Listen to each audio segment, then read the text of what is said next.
Audio Jungle.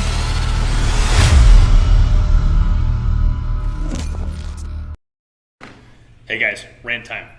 There's a common theme that I keep hearing about young athletes, and it needs to stop. Is this okay to do too much, or they're doing too much?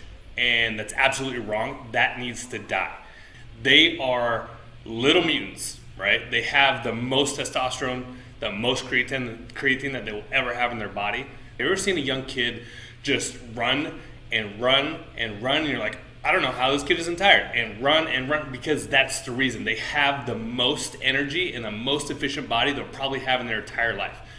So when I hear, should they be working out 5 times a week, or should they limit it to 2? I'm like, no, absolutely 5 times a week. They need, honestly, probably they could do it 7 times a week. They have the greatest recovery that they're ever gonna have in their life, so you should embrace it with the understanding that they're getting enough sleep, that they're drinking enough water, that they are eating the proper foods. Pop-Tarts and cereal in the morning, it's not going to give your body what it needs to grow this way and that way and bigger muscles and stronger. I want everyone to understand that these young kids are mutants and they can recover from basically anything, but they also need the other building blocks that need to go with it.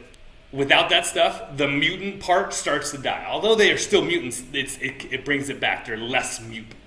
My young athlete shouldn't be doing lifting on top of playing. Like, that's a load of horse manure, right? You can and absolutely should.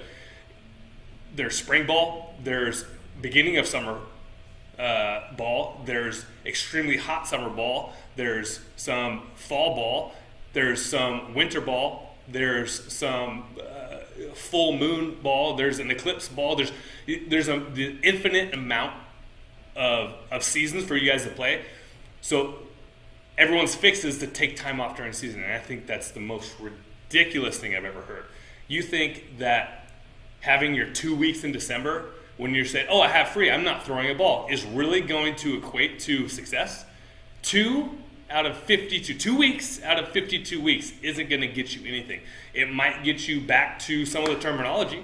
It might get you to understand that you're weak again, but there needs to be greater commitment to overall development of athleticism in order for these kids, and I remind you, they're kids, or maybe they should call them, just can keep calling them mutants, can handle anything you throw at them.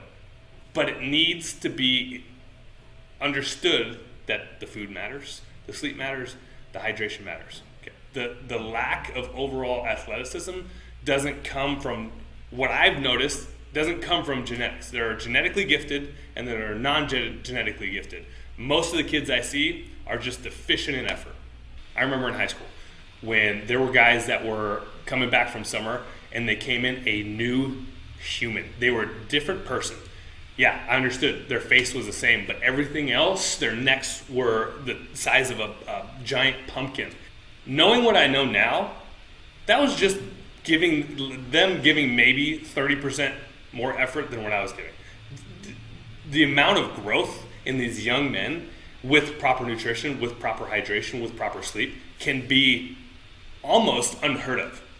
If you wanted to relate what these kids can do, have you ever seen Teenage Mutant Ninja Turtles? That's basically what it is. They got ooze on them starting at 13 and they'll have it until they're done with 24. You need to have faith that your body will recover as long as you treat it correctly. Final thing I want to say is if you are young and you are determined to become the best athlete on the field, you better do more than anyone else and then double it. Because that's the only way. There's always someone working harder. So if you ever hear yourself telling yourself that you can't do something, turn that off, Nike your life, and just do it.